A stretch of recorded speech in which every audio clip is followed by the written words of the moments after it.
Gelin olsa yürüyüşü ağlamda Bedrettin Balkın Nişan'ın sözlerini boyadılar köyüne bunu kanmadı.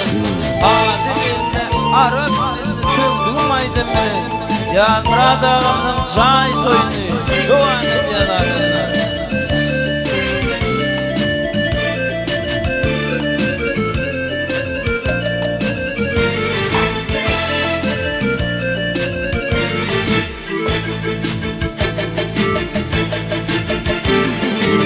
Boyadılar kıyınağını kanmeden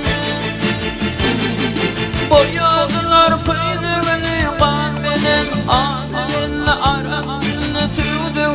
Ayrılıkta yanı yetim kanmeden Adem'inle Arap dilini tüydüm Adem'inle Arap dilini tüydüm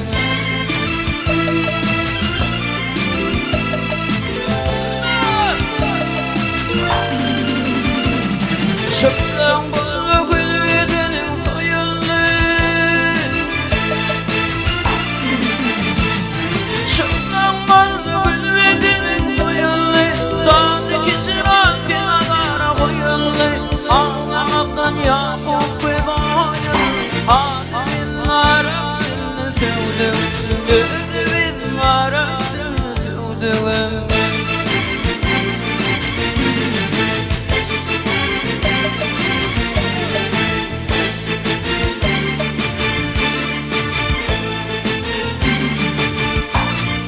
Ağlayan cipalarım derdinden Ağlayan cipalarım derdinden Korku korku tekralarım vurdun Ayrılma tadın kenan yurdun Adem'in Arap dilini sevdim Adem'in Arap dilini sevdim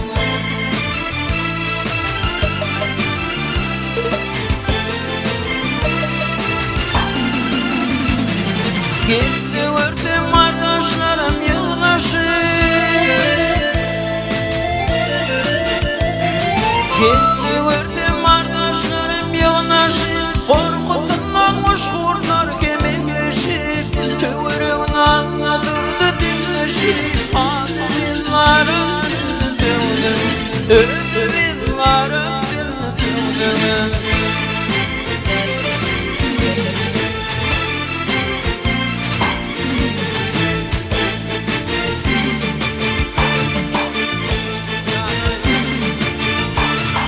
Mahkumlu yaydar evin yıkıldı